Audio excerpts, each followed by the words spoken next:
ലോകത്തിലെ ഏറ്റവും പവർഫുള്ളായ നേതാക്കളിൽ ഒരാൾ റഷ്യൻ പ്രസിഡന്റ് വ്ളാദിമിർ പുടിൻ ഇന്ത്യയിലേക്ക് വരികയാണ്.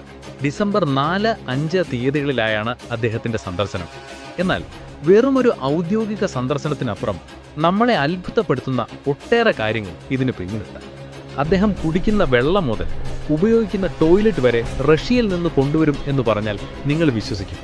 അതെ, പുടിന്റെ ഇന്ത്യ സന്ദർശനത്തിന് പിന്നിലെ വിചിത്രവും എന്നാൽ അതിശയിപ്പിക്കുന്നതുമായ സുരക്ഷാ വിശേഷങ്ങളാണ് നമ്മളിന്ന് നോക്കാൻ പോകുന്നത്. ആദ്യത്തെ കാര്യം മൊബൈൽ ഫോണാണ്. പുടിൻ സ്മാർട്ട് ഫോണുകൾ ഉപയോഗിക്കില്ല. എല്ലാം ലാൻഡ് ലൈൻ വഴിയുള്ള അതീവ സുരക്ഷിതമായ ആശയവിനിമയമായിരിക്കും. അദ്ദേഹം താമസിക്കുന്ന ഹോട്ടൽ മുറിയിൽ ഇതിനായി ഒരു സ്പെഷ്യൽ ടെലിഫോൺ ബൂത്ത് തന്നെ സജ്ജീകരിക്കും. അദ്ദേഹം എത്തുന്നതിന് 1 മാസം മുൻപേ റഷ്യൻ ഇന്റലിജൻസ് ഏജന്റുമാർ ഇവിടെ എത്തി ഹോട്ടലിലെ മുക്കും മൂലയും പരിശോധിച്ചിട്ടുണ്ടാവും. പുടിൻ ഉപയോഗിക്കുന്ന സോപ്പ്, ഷാംപൂ, പേസ്റ്റ് തുടങ്ങിയവയെല്ലാം റഷ്യയിൽ നിന്ന് കൊണ്ടുവരുന്നതാണ്. ഏറ്റവും കൗതുകകരമായ കാര്യം അദ്ദേഹം ഹോട്ടലിലെ ബാത്റൂം ഉപയോഗിക്കില്ല എന്നതാണ്. അതിനായി പ്രത്യേക മൊബൈൽ ടോയ്ലറ്റ് റഷ്യയിൽ നിന്ന് വിമാനത്തിൽ കൊണ്ടുവന്ന് അദ്ദേഹത്തിന്റെ മുറിയിൽ ഫിറ്റ് ചെയ്യും.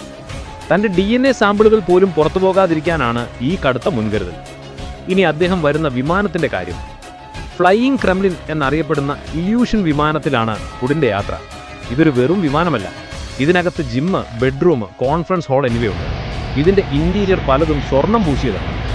ഏറ്റവും പേടിപ്പെടുത്തുന്ന കാര്യം എന്താണെന്നോ, ആകാശത്ത് വെച്ച് തന്നെ അണുവായുധം പ്രയോഗിക്കാൻ ഉത്തരവിടാനുള്ള ന്യൂക്ലിയർ ബട്ടൺ ഈ വിമാനത്തിലുണ്ട്. ഇതിനകമ്പടിയായി യുദ്ധവിമാനങ്ങളും എന്തെങ്കിലും തകരാർ സംഭവിച്ചാൽ മാറിക്കയറാൻ 2 ബാക്കപ്പ് വിമാനങ്ങളും എപ്പോഴും കൂടെ ഉണ്ടാവും. വിമാനത്താവളത്തിൽ ഇറങ്ങിയാൽ പിന്നെ യാത്ര ഓറസ് സെനറ്റ് എന്ന കാറിലാണ്. ഇതും റഷ്യയിൽ നിന്ന് കാർഗോ വിമാനത്തിൽ കൊണ്ടുവരുന്നതാണ്. വെടിയുണ്ടയോ ബോംബോ എന്തിന് രാസായുധങ്ങളോ ഒന്നും ഇതിനെ ബാധിക്കില്ല. 4 ടയറും പഞ്ചറായാലും ഈ കാർ കുതിച്ചുപായും. മുൻപ് നമ്മുടെ പ്രധാനമന്ത്രി മോദിയും പുടിനൊപ്പം ഈ കാറിൽ സഞ്ചരിച്ചിട്ടുണ്ട്. പുടിന് ചുറ്റും എപ്പോഴും 4 ലെയറുകളിലായി ബോഡി ഗാർഡ്സ് ഉണ്ടാവും. അവരുടെ കയ്യിലുള്ള ബ്രീഫ് കേസ് വെറുമൊരു ബാഗാണെന്ന് കരുതരുത്. ആരെങ്കിലും ആക്രമിച്ചാൽ നിമിഷ നേരം കൊണ്ട് അതൊരു ബുള്ളറ്റ് പ്രൂഫ് ഷീൽഡായി മാറ്റാൻ സാധിക്കും. അവസാനമായി ഭക്ഷണത്തിന്റെ കാര്യം. പുടിൻ കഴിക്കാനുള്ള ആഹാര സാധനങ്ങൾ മാത്രമല്ല, അത് പാകം ചെയ്യാനുള്ള ഷെഫും വിളമ്പാനുള്ളവരും റഷ്യയിൽ നിന്ന് വരും. ഭക്ഷണം പാകം ചെയ്ത് കഴിഞ്ഞാൽ ഒപ്പമുള്ള പോർട്ടബിൾ ലാബിൽ വെച്ച് വിഷാംശമില്ലെന്ന് ഉറപ്പുവരുത്തിയ ശേഷം മാത്രമേ അത് പുടിന്റെ മേശപ്പുറത്തെത്തൂ. ചുരുക്കത്തിൽ ഒരു രാജ്യത്തിന്റെ മുഴുവൻ സുരക്ഷാ സംവിധാനങ്ങളും ഉള്ളംകൈയിലൊതുക്കിയാണ് റഷ്യൻ പ്രസിഡന്റ് ഇന്ത്യയിലേക്ക് വരുന്നത്.